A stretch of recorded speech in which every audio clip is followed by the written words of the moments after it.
Good day! Welcome to J1 Quinta. We hope that you enjoy attending our worship service. To guide us in today's message, let us welcome, with a J1 family clap, the messenger of God, Sister Sita Ciruela.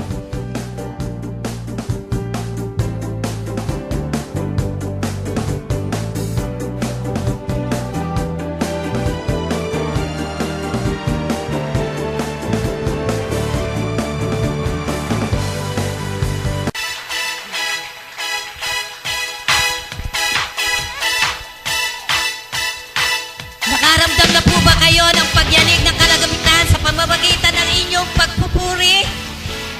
Kung gayon, atin pong tuluyang bubuksan ang pintuan ng kalangitan sa pamamagitan ng pagsigaw ng I love you, Lord. Oh! I love you, Lord!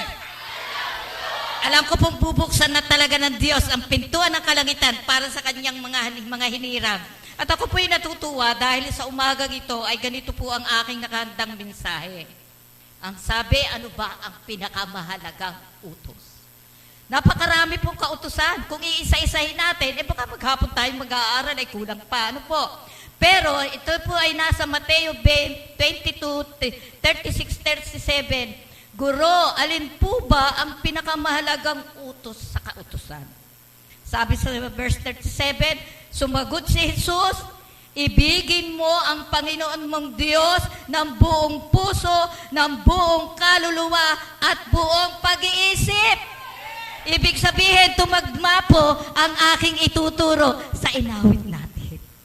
Nakakatuwa po. At talaga pong ako'y natutuwa. Kanina pa lang ay nararamdaman kong naririto nga po ang Panginoong Hesus. At tayo nga po'y sumadaling manalangin, nakapanalangin na tayo ng Lord's Prayer. Ngayon po'y ako'y mananalangin naman. Dakilang Diyos sa umagang ito'y hayaan mo nga po, O Diyos, na maranasan ko ang lubos na anointing na nanggagaling sa iyo. Hayaan mo po, O Diyos, na may pahayag ko ang iyong salita ng may katotohanan at may pag-ibig. At hayaan mo po, O Diyos, na habang ako'y nagsasalita, habang ang maraming tao ay nakikinig, magkaroon ng healing and deliverance sa lugar na ito upang sa ganon, O Diyos, sila po'y lalabas na punong-puno ng kagalakan, lalabas sila na punong-puno ng kasiyahan, sapagkat sila'y parang mga tupang nakalaya sa kulungan, Panginoon, at tunay na ang bawat isa ay lalabas sa lugar na ito na makakaalis sa pagkaalipin. Dakilang Diyos, sa umagang ito, hayaan mo nga po na maipahayag ko ng buong buo, may kapangyarihan ng iyong salita upang ikaw lamang, Panginoon, ang siyang maitaas. Walang ibang maitaas, kundi ikaw lamang, O Diyos. Ito po ang aking panalangin sa pangalan ng inyong anak na si Jesus. Amen. Amen. Po.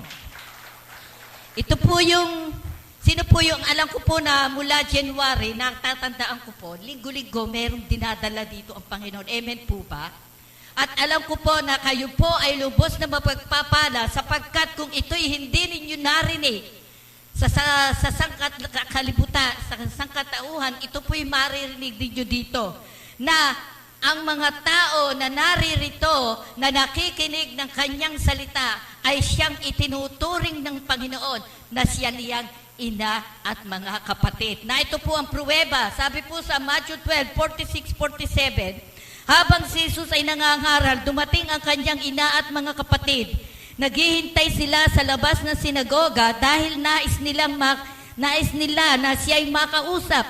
May nagsabi kay Jesus, nasa labas po ang inyong ina at kapatid. Ibig nila kayong makita. Ano po ang sagot ni Jesus? Ngunit sinabi ni Jesus, sino ang aking ina at mga kapatid?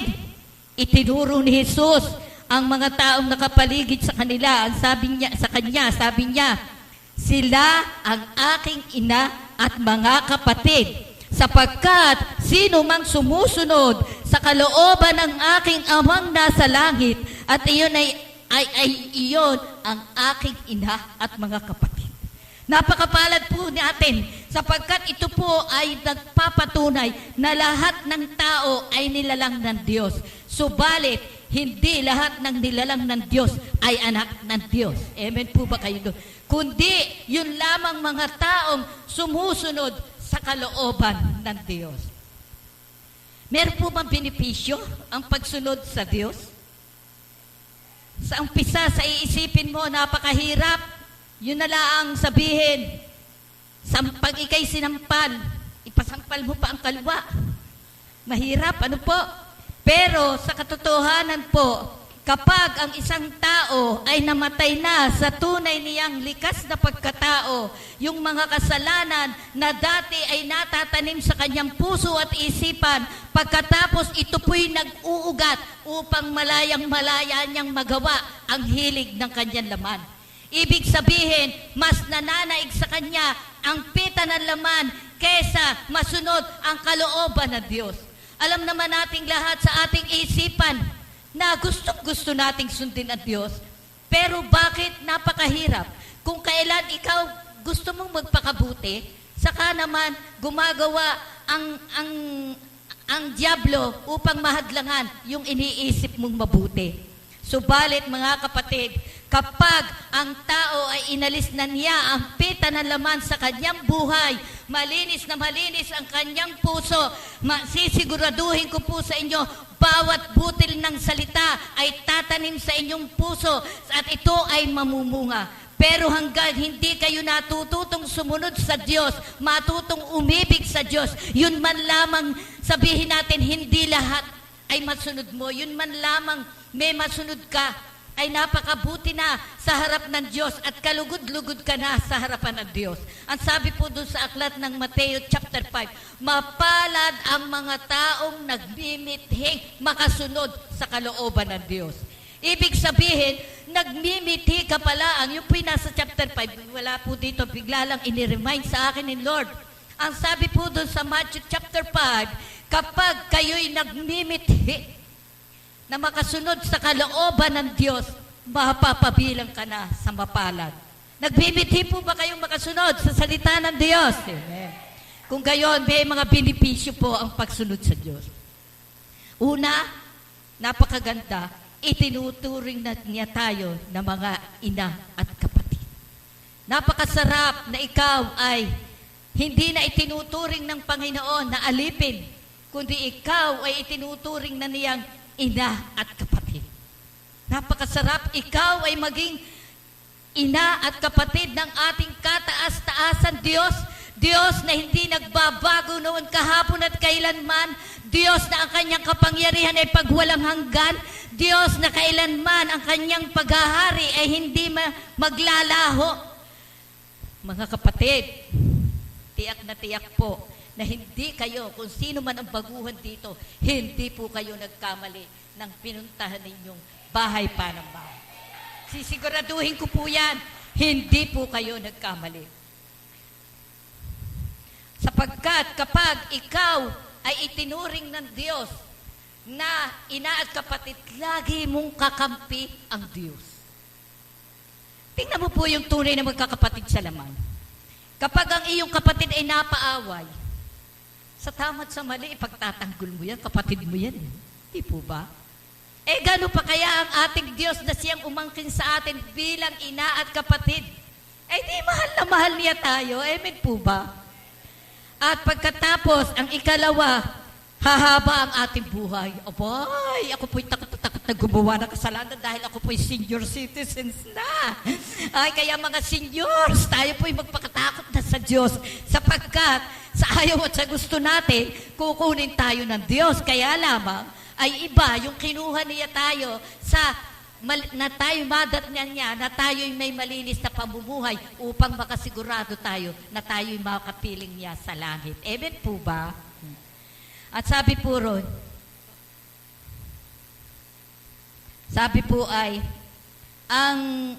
yung po'y hahaba ang inyong buhay, na andun po yun sa Proverbs 10:27.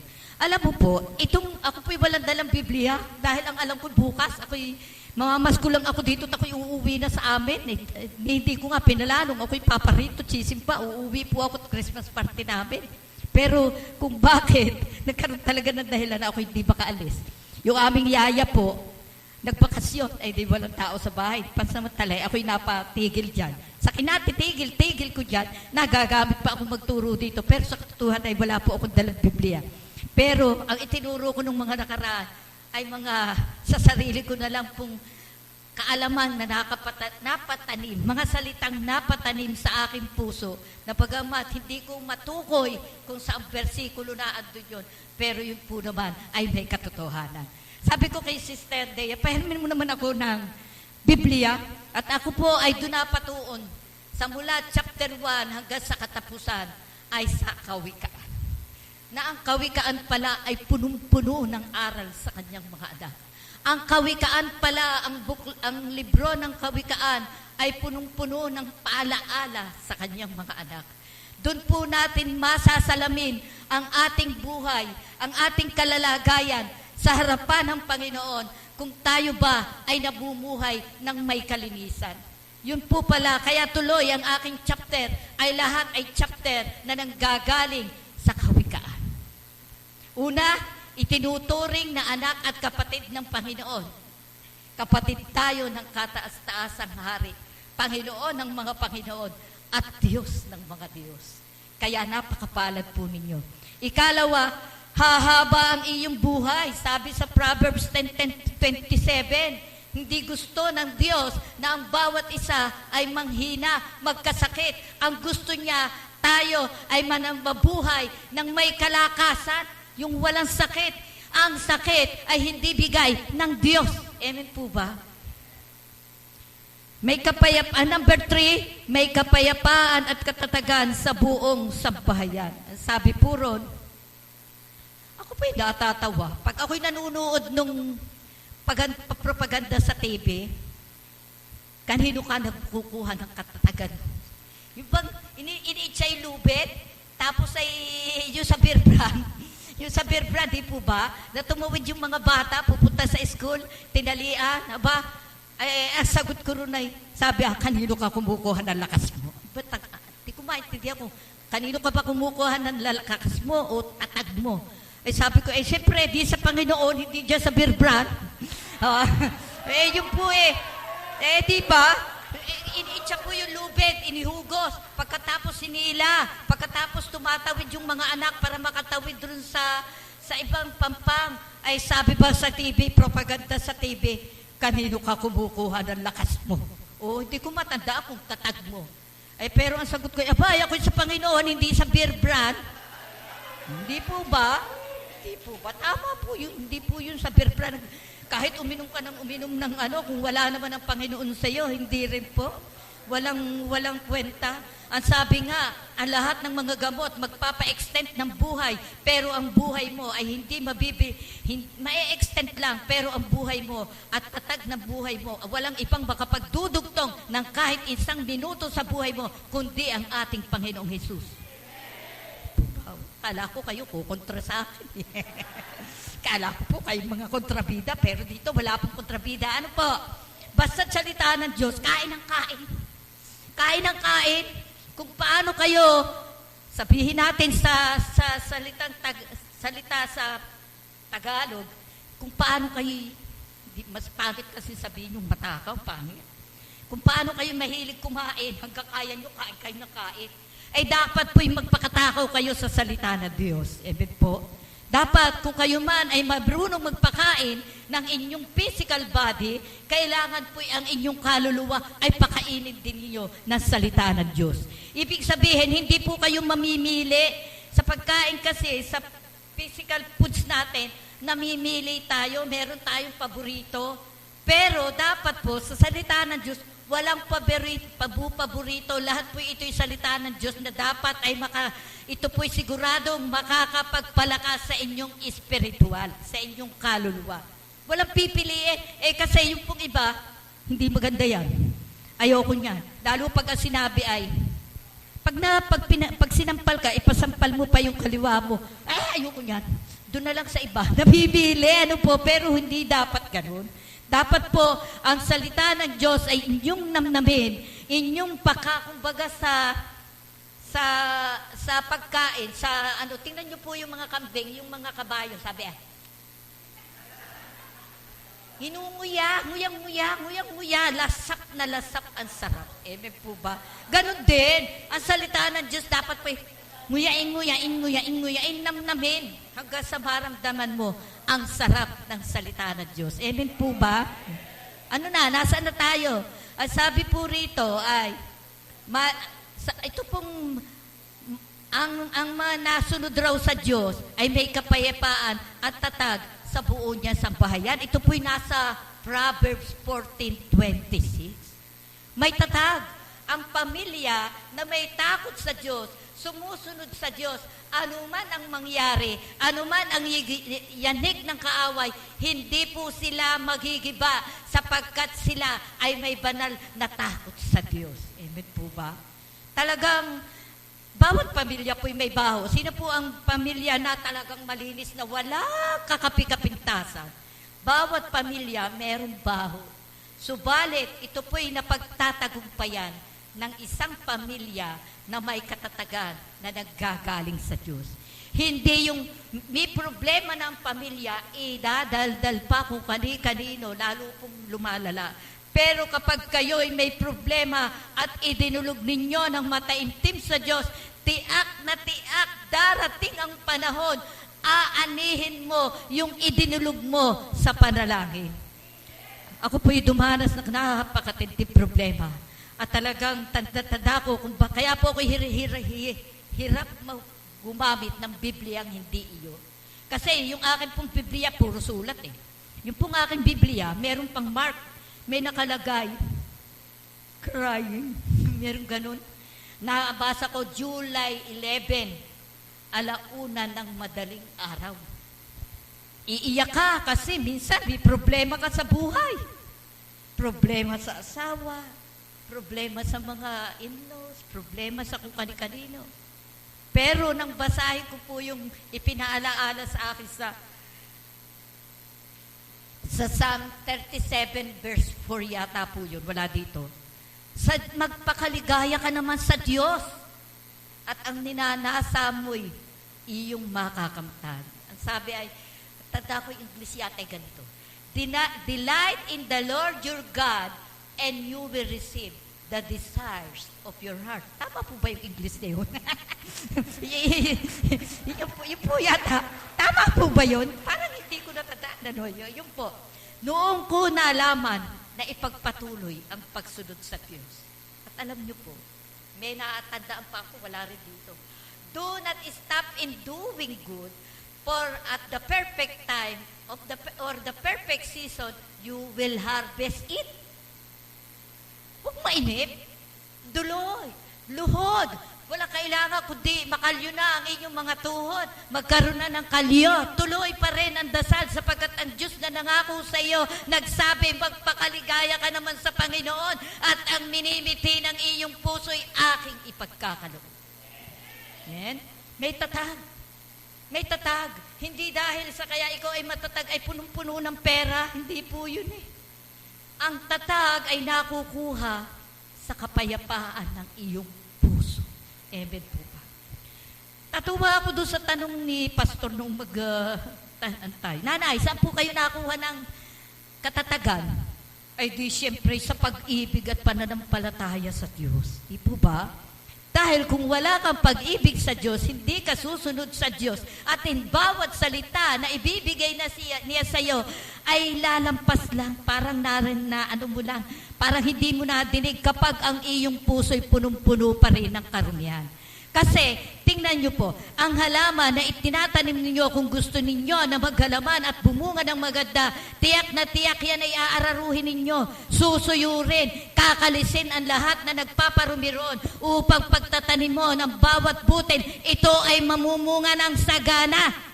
Ganon din po sa ating puso, pag ikaw ay may bahid, karumi at kasalanan na nakikita ang Diyos sa iyong puso, never na ikaw ay pagpalain niya, never na ikaw ay bigyan ng anointing. Amen po ba? Maniwala po kayo sa akin. Kailangan ay para tayong talbos na kamote. Laging tinatapyasan ng Panginoon. Laging tinatapyas. At pag kayo'y tinapyas, tingnan niyo po yung talbos na kamote. Habang tinatapyas, lalong lumalago at lalong nagiging sagana ang dahon at nagiging luntian pa. Amen? Kaya dapat po, unang-una, ang pagsunod po sa kautusan ng Diyos ay hindi yung narinig mo lang, kundi kailangan po ito ilagay ninyo sa inyong puso. At ako po'y nagtataka, ako po'y talagang nag-iisip. Minsan, sabi ko, Lord, ba't ganito naman ang naging... Minsan, nagtatanong ako sa Diyos, hindi ko po naman siya sinisisi. Namamangha lamang po ako. Lord, bakit kaya ganito ang aking naging kapalaran? Simula pa sa aking pagkabata hanggang sa kasalukuyan.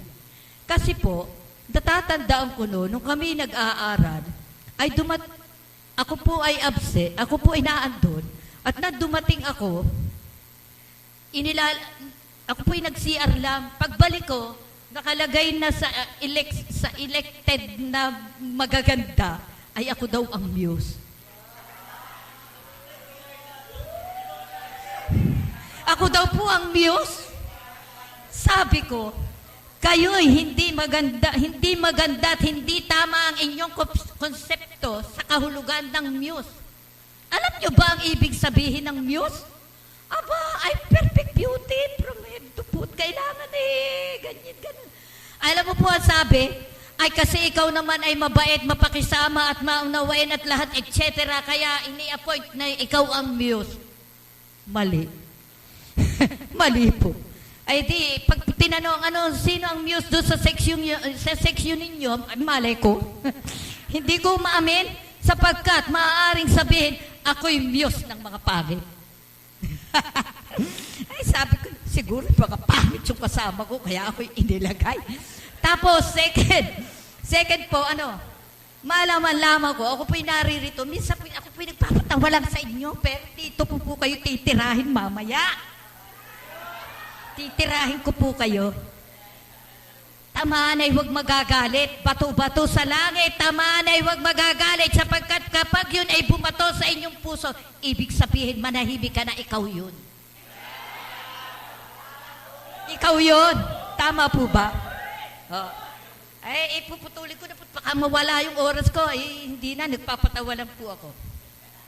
Sabi, ang nakay Kristo raw, sabi po doon sa Proverbs 14:26, ang may kapayapaan at katatagan sa buong niyang sambahayan. Proverbs 14:26.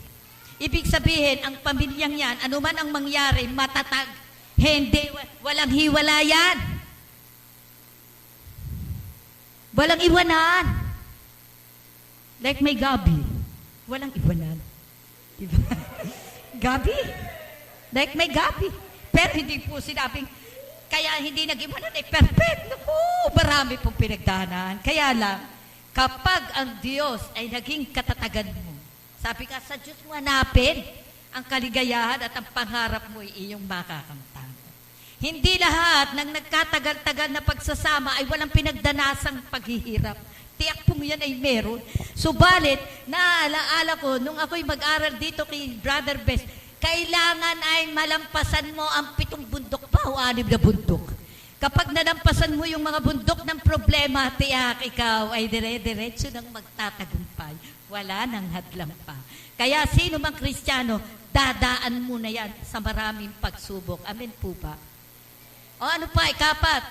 Ang nasunod sa Diyos ay may kapayapaan at ligtas sa kapahamakan. Tignan po po.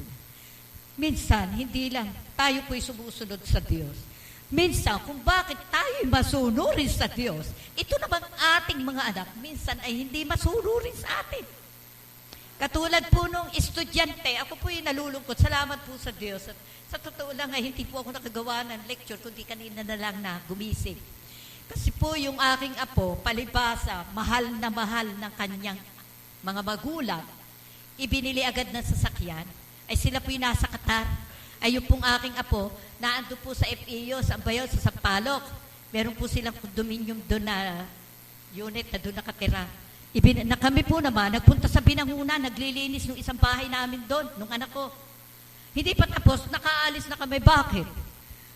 Ay nakabangga raw ng isang sasakyan, yung aking apo, sira ang sasakyan nung doktor pa naman dyan sa Robinson Ermita. Hindi ko po alam yun. tumatawag, walang pera. Di kami nagmamadali. Sabi namin, huwag na linisin yung bahay na yun. Binangunan tayo, tumagpo na sa ating anak, ating apo, at ating tagpuin kung ano. Ay, salamat po naman sa Diyos. At ang nakasumpungan niyan, doktor, ay napakabait. Pero, siningil siya na 6,500, walang tawaran. Di ko lang sabihin, ikaw na ina ka, ikaw na ama ka, hindi mo pa maintay na kung kailan matapos ang anak mo, ay saka mo bigyan ng sasakyan. Paano kung yung po'y napasama? Ang anak, ang ina at amay nasa abroad, ang lola ay naandyan sa binangunan, ang aking apo'y nasa ermita, at doon nakasagasa sa may ermita, pero sila'y doon nakatira sa Palok. Say ko, Diyos ko, hindi naman ako marunong magpasakay-sakay kung saan-saan sasakyan dyan. Hindi ako marunong ng mga ganon. Ay, naku po, kaya minsan, ang sobrang pagmamahal sa anak, ang labis ay nakakasama rin. Maniwala kayo. Mamaya, titirahin ko kayong lahat.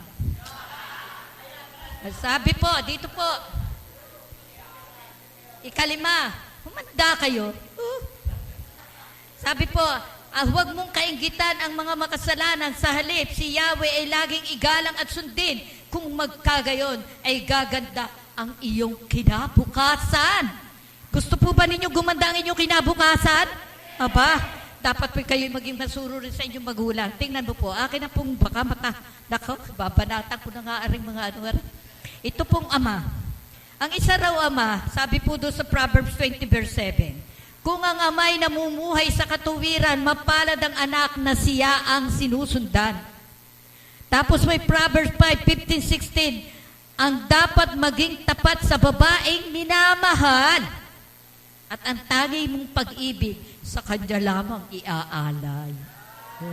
Tignan po yun. Saan po ninyo inialay ang inyong pag-ibig? Dapat sa isa lamang, sa babaeng minamahal. Yung po yun. Sabi po yan, di ko po yan gawa.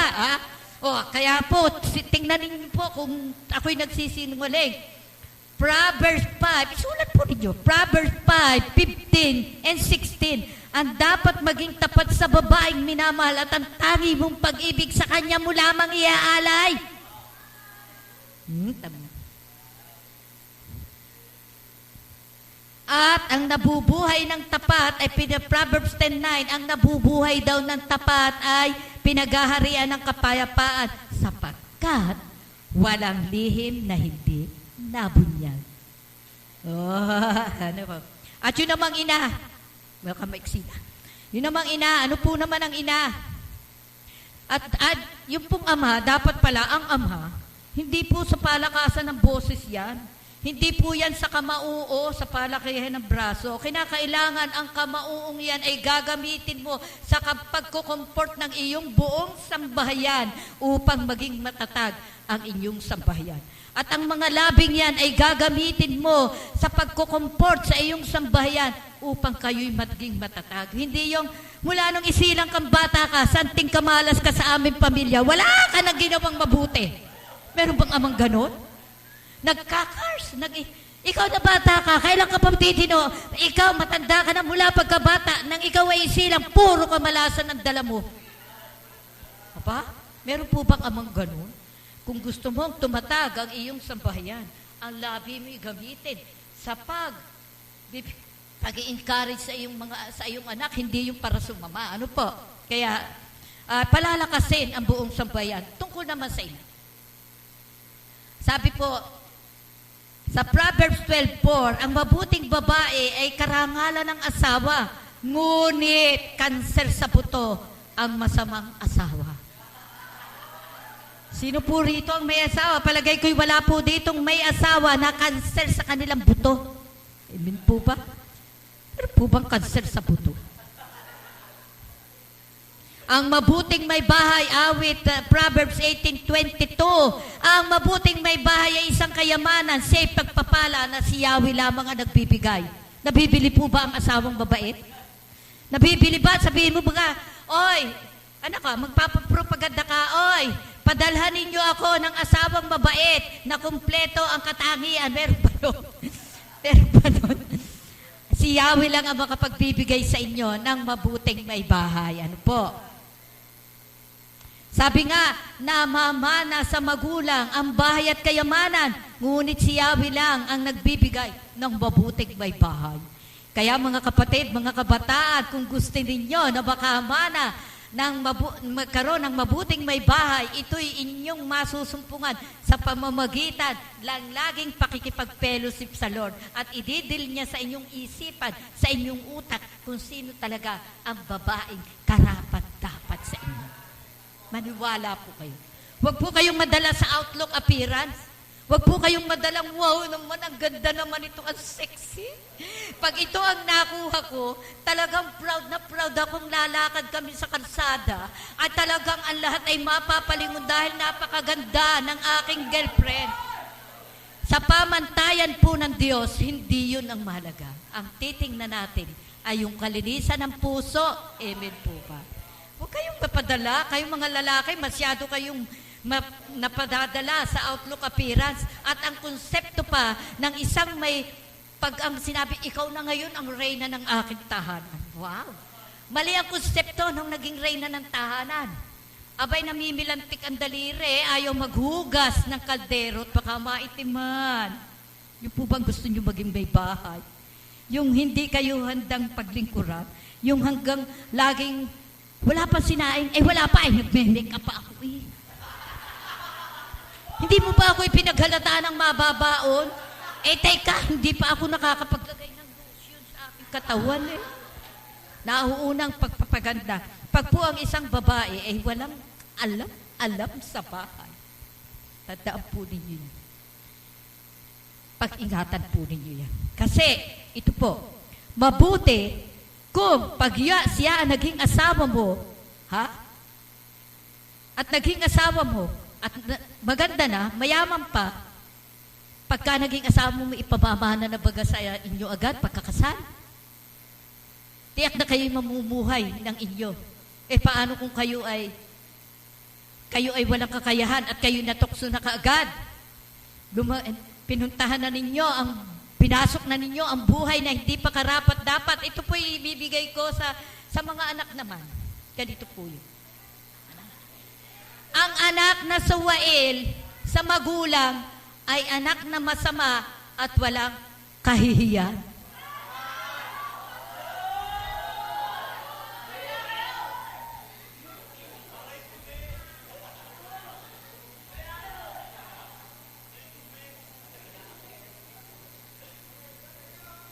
Ito po ay makikita natin sa Proverbs 19:27. Sabi po pati dito sa Proverbs 13:18, kahihiyan ang kasasadlakan ng hindi nakikinig ng saway, ngunit ang tumatanggap ng payo ay mag-aani ng karangalan. Huwag na po kayong sumunod sa takbo ng mundong ito. Huwag na po kayong mga kabataan, kung paano si Pablo ay nagsalita, ako'y namamanhik sa inyo. Iharap ninyo ang inyong sarili bilang isang malinis, kalugod-lugod sa harapan ng ating Panginoon na siyang karapat-dapat na pagsamba. Ngayon naman, sasabihin ko sa inyo mga kabataan, na huwag kayong maging suwail sa inyong magulang. Mahalin ninyo ang inyong magulang, ang itinuturo, puro pag-ibig. Pag-ibig ang puro topic. Aba, hindi ko po alam na mayroon pala riyang inilalagay. Ngayon lang ako napatingin, meron pala. Wala akong kalam-malaman. Ano po? Wala po akong kalam-malaman. Walang-wala. Ano po? Tingnan mo po nyo. Ako po'y, hindi ko na kaya iitutudo. Ako po'y merong kasaysayan. Ito po'y nawa. Gusto ko pang ituloy ito, pero pakakapusin ng oras. Mabuti na lang, may orasan dyan sa harapan. Sa amin po, meron pong isang kasaysayan. Ito pong si kanan ay partidos ng lalaki. Ito pong si kaliwa ay partidos ng babae. Nagkaroon po ng yung dalawang partidos na yan, anak na babae at anak na lalaki ay parehong nasa church. Pareho po silang umaaten. Ito pong anak na lalaki, kung ang pangalan ay si Junjun. Tatlo silang magkakapatid at pinakapanganay si Junjun sa tatlong magkakapatid. Sila po ay mahirap. Hindi po sila mayaman.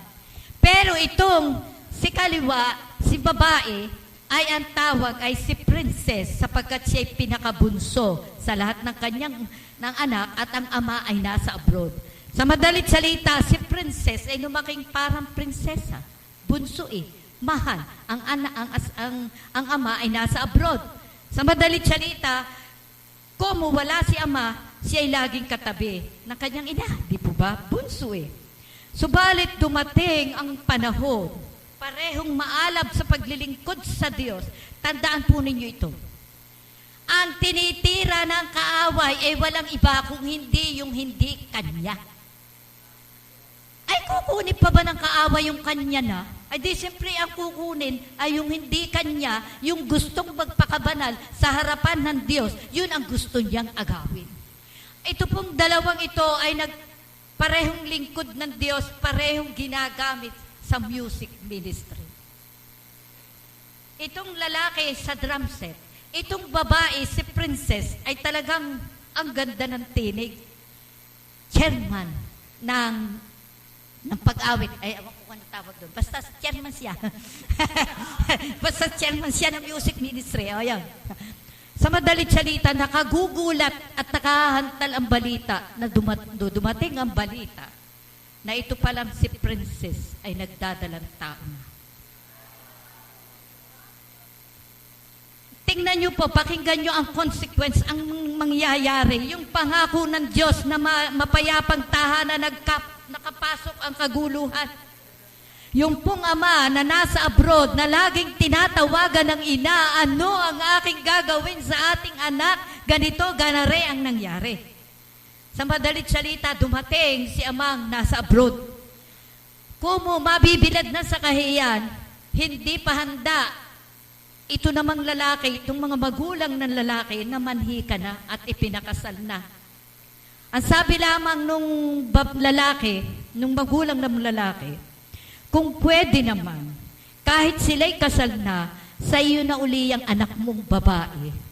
Kasi baka pag yan ay nagsama, hindi pa naman handa ring anak ko at second year college pa lang. Imagine si princess naman, second year high school. Isang second year high school at isang second year college. Ano po, napakalayo ng pagitan. Sa madalit salita, ipinakasal. Ipinakasal. Ang sabi ng magulang, diyan ka muna, ineng, at itong anak ko'y akin, sapagkat ako ang magpapaaral sa anak ko. Sabi doon sa kay kumare, kumare, iyo muna ang anak mo at bantayan mo at kung maaari, kaya lang natin pinakasalan ay para huwag naman malagay sa kahiyan ang iyong anak. Na anak na walang ama. Madalit salita'y nagkasundo. Sabi nung ina nung babae, kumare, ibinibigay mo sa akin yan para bantayan ko. Kung nun nga ay katabi ko sa pagtulog, paano nangyari yun? Ang anak ko'y pumapasok ng second year. Yang anak mo naman ay doon sa Santa Cruz nag-aaral. Itong akin ay dito sa Mahayhay.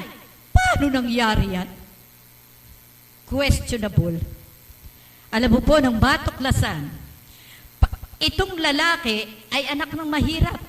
Siya po yung pinakapanganay na inaasahan ng magulang na siyang magiging tagumpay nila pagdating sa nakatapos yun. Subalit dala ng hina ng lampitan ng laman na padala kay magandang princess. Ngayon, itong sabi nila, paano kaya nangyari yun? Ang aking anak walang kakayahang mag-date kung saan, sabi nung magulang nung lalaki. At walang pera yan, halos nga minsan ay maglakad pa yan. Wala nga yung pera, tipid hirap na nga kami. Ang aking asawa ay paralytiko pa. Ay gustong-gusto namin na yung anak na yan ay makatapos. Subalit pagdating ay natuklasan pala, listen carefully, mga magulang. Yung po pala, palibas ay si princess, ay princess at bunso, sunod ang layaw sa lahat, ang perang ibinibigay ay sobra-sobra. At itong isang inang ito, wala nang kapana-panahon dahil merong tahian. Araw-araw ay nasa tahian. Ang asawa ay nasa abroad, kaya buong laya na nagagawa ng anak. ang kanyang magagawa. Binigyan pa ng maraming pera. Maaaring ganito, anak, ito ang pera, sa labas ka na lang kumain. Kung gusto mo, kayang bilhin. Nagkaka-text pala yan, dalawa na yan. Anong ginagawa mo? Wala akong pasok ngayon. Sasabihin ng isa, ay ikaw din, walang pasok. Yari. Sabi naman ni lalaki, wala akong pera. Sabi naman ni babae, sobrang pera ko, bigay ni mami. Wala namang makakakita, kaya nating pumunta sa isang lugar, wala namang nakakakita. Pero kita sila ng Diyos. Amen po ba? At dumating ang panahon, ayan na, nagkaaging mag-asawa na. Sabi ng kumare, no dumating na ang panahon, ay namimintas yung side ng babae. Ano ba naman yan? Princess? Mga anak ka na, hindi ka maibili ng class na mga lampin, mga ganyan, etc. Ay samantalang hindi naman yung iyong biyanan, kuripot, hindi ka man lang ibili ng mga damit, baruan, mga ganon, at saka pang maternity. Nakarating doon sa partidos ng babae. Ano mo po ang sagot ng partidos ng lalaki? Pasalamat nga siya, pinakasalan yung kaniyang anak. Yun naman kanyang anak, ang lapit na lapit sa anak ko. Yan nga ang naging, yung anak na yan, ang dahilan kung bakit kami nagkamalas-malas. Tingnan niyo po yan. Ang dalawang partidos, hindi pa totally nagsasama at kasal pa lang, nagaganyanan.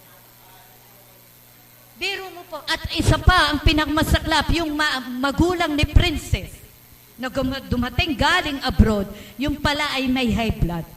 Nang makita ang sitwasyon ni Princess, namatay, na stroke. Mga anak, mahalin ninyo ang inyong magulang. Mahalin ninyo. Mga anak, ang nagsasabi na minamahal niya ang Diyos. Gayong yung magulang mong nakikita ay hindi mo magawang mahalin. Gaano pa kaya ang Diyos na hindi mo naman nakikita? Siya ay parang hangin, parang espiritu lang, hindi mo nakikita. Mga anak, tingnan ninyo ang mga mata ng inyong magulang. Baka yan ay nangangalumatan at punong-puno na ng ano ba tawag doon ay Bob? Hindi na makatulog sa kaalalala sa inyo. Tingnan ninyo mga anak, ang inyong magulang, baka yan ay sexy na. Kaya sexy, hindi na makakain. Sa kaalaala sa inyo. Mga anak, pagbutihin nyo kung totoong kayo'y ligwag na sanang mangyayari ang nangyari doon sa isang church na yon na ang membro ng music ministry ay naging ganun. Hindi pa huli ang lahat, mga kapatid. Pag-aralan yung mabuti. Iba ang samahan, sabi nga ni Rev Gani, iba raw ang samahan ng mag-boyfriend ka kaysa mag-asawa pa lang. Pagka pumunta sa restaurant yan, ang tagal ng titigan. Ang tagal. Paghanay-ganay. Ang tagal. Isang sandwich, isang ang tagal. Tagal. Halos magtitigan. Parang pulot po kyutang kung magsama. Pero pag sila'y nag-asawa na, makikita mo na ang tunay na kulay niyan. Ay ako po, matutuwa kayo, isasampul ko po ang aking asawa nung hindi na aksidente at hindi pa yan, pogi po yan. Kasi po ang kanyang ina ay lahi po sila ng Kastila. Kaya po yan nasunog. Nakakita na ba kayo ng taong iniid sa sapon? Pagkatapos pag medyo nasusunog na't naglalangas na sa kakinuha, siya po yun. Nagkaroon siya ng sakit na gano'n. Ay, talagang mahirap ang mag-asawa ng pogi. Hindi mo masasabing, sarili mo yan. Kaya huwag kayong pipili. Huwag ninyo tingnan ang pogi.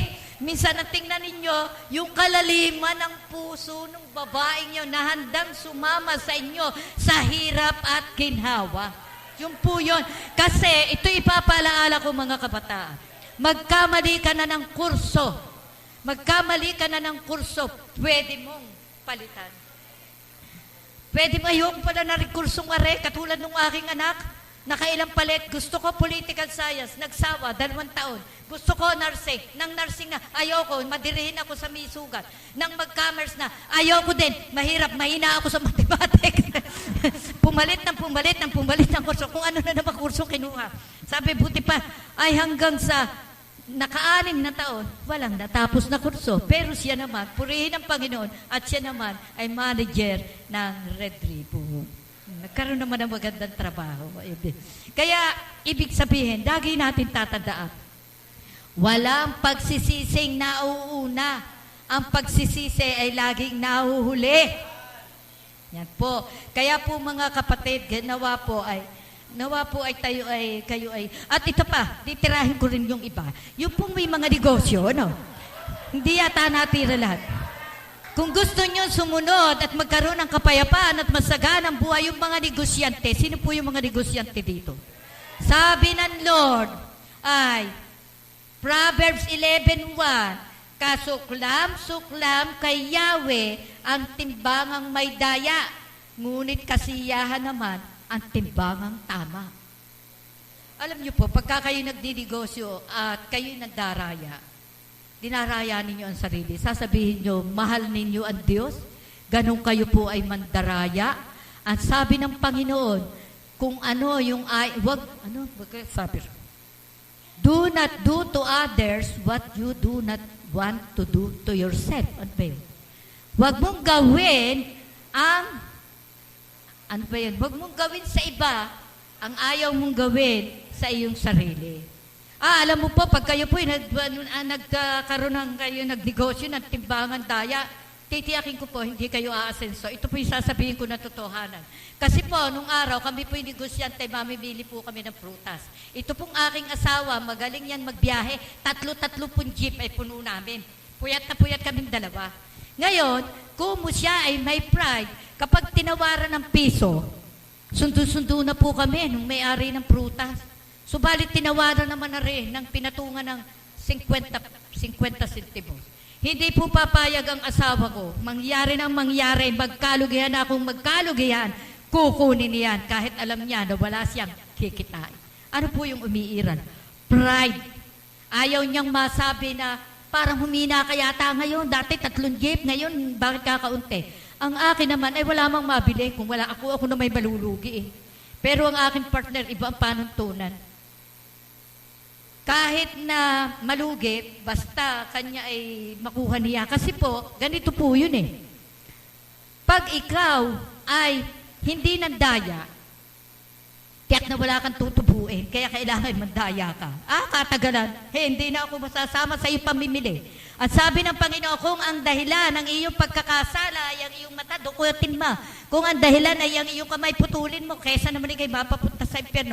Ay ang dahilan sa atin kaya tayo nagkakasala, gusto mong mabili yan ng mga prutas na yan, ay dadayain mo naman sa timbangan, huwag na, iwanan na yan.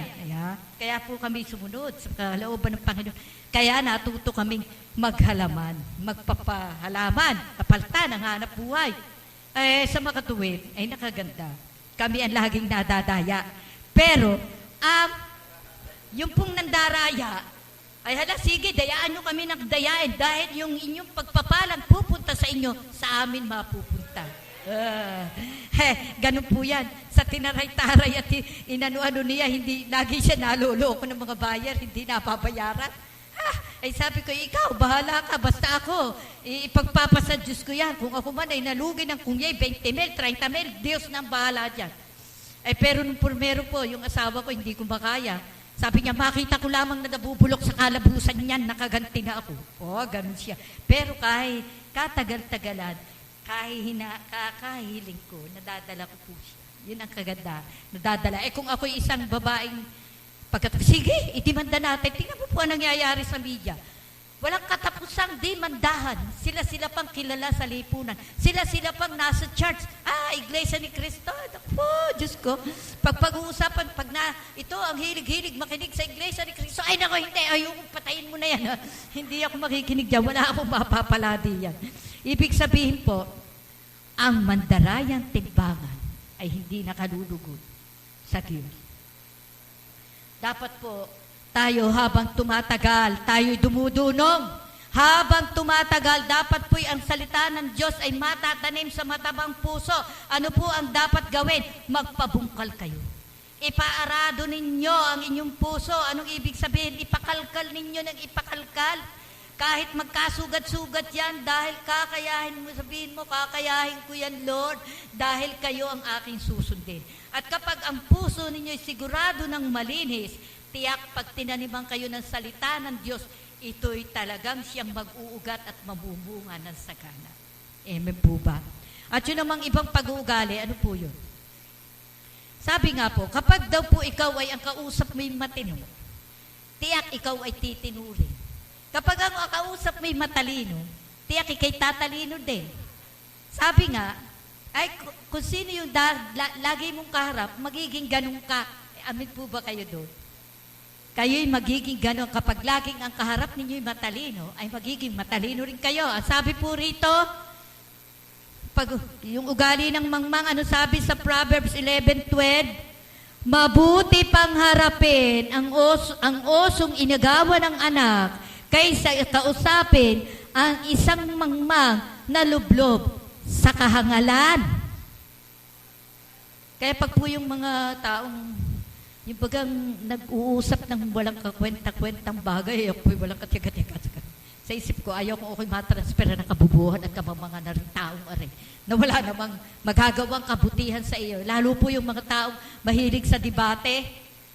Iwanan na po agad ninyo yan dahil wala pong magandang idudulot yan. Ano? Sabi po, Proverbs 11:12, mas mabuti pang harapin ang oso. Ano ba yung oso? Hindi ko kilala yun. Parang ano po ba yun? Yung oso, yung mas, yun nga pala. Sabi, mas mabuti pang harapin ang osong inagawa ng anak kaysa kausapin ang isa taong mangmang. Tingnan nga niyo po ang inyong katabi. Mangmang ba yan? O yan ba'y matalino? Alam ko po na ang lahat ng anak ng Diyos ay matalino. Sasabihin ko po sa inyo at iiwanan ko.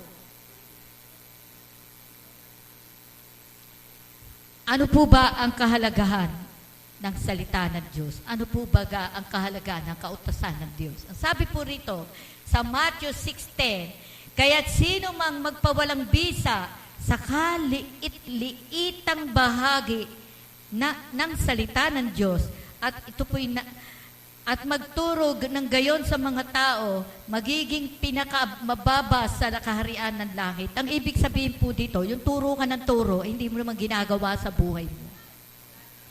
Kahit pala ikay pagod na pagod sa katuturo, natagat pawi sa katuturo, kung hindi mo naman na-experience sa buhay mo, baliwala po rin.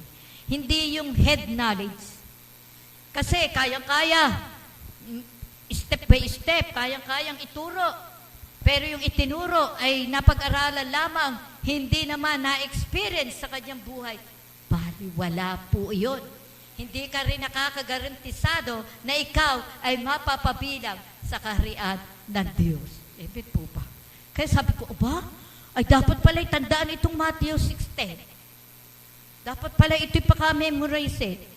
At sabi po ay, sinasabi ko sa inyo, kung pagsunod ninyo sa kalooban ng Diyos ay tulad lamang ng pagsunod lamang ng mga taga-pagturo ng kautusan at mga pariseyo, hindi kayo makapapasok sa kaharian ng Diyos. Tas nga po ang gustong makapasok sa kaharian ng Diyos. Ibig sabihin, mahalagahin natin at papasukin ang salita ng Diyos sa ating mga buhay. May naintindihan po ba kayo? Pinagpala po ba kayo ng salita ng Diyos? Ako po'y mananalangin. Dakilang Diyos, maraming salamat po sa umagang ito. Nawa po, O Diyos, bawat butil ng salita na aking ibinaba sa umagang ito, ito po ay itanim mo sa kanilang mga puso upang ito po ay mai-apply nila sa kanilang araw-araw na pamumuhay. Dalangin po namin, O Diyos, na malaya nilang masunod ang iyong kautusan. Tanda po ng walang kupas naming pagmamahal sa iyo. Tanda po ito, Panginoon, na lagi naming naalaala na ikaw ay nabuhay, namatay para sa aming mga kasalanan. Dalangin ko po, O Diyos, sa bawat isa, lisanin na ang kasalanan upang hindi ka namin muling ipako diyan sa krus ng Kalbaryo. Dakilang Diyos, marami pong salamat. At ang dalangin ko po, bawat isa, Panginoon, ay mabubuhay ng may kalinisan upang sa gayon, maabutan ninyo kami na kaming lahat ay may malinis na pamumuhay. Maraming salamat po, O Diyos. Selyuhan mo po ang bawat salita na naming napag-aralan sa umagang ito. Ito po ang aming nagkakaisang panalangin sa pangalan ng inyong anak na si Jesus. At lahat po'y magsabi ng malakas na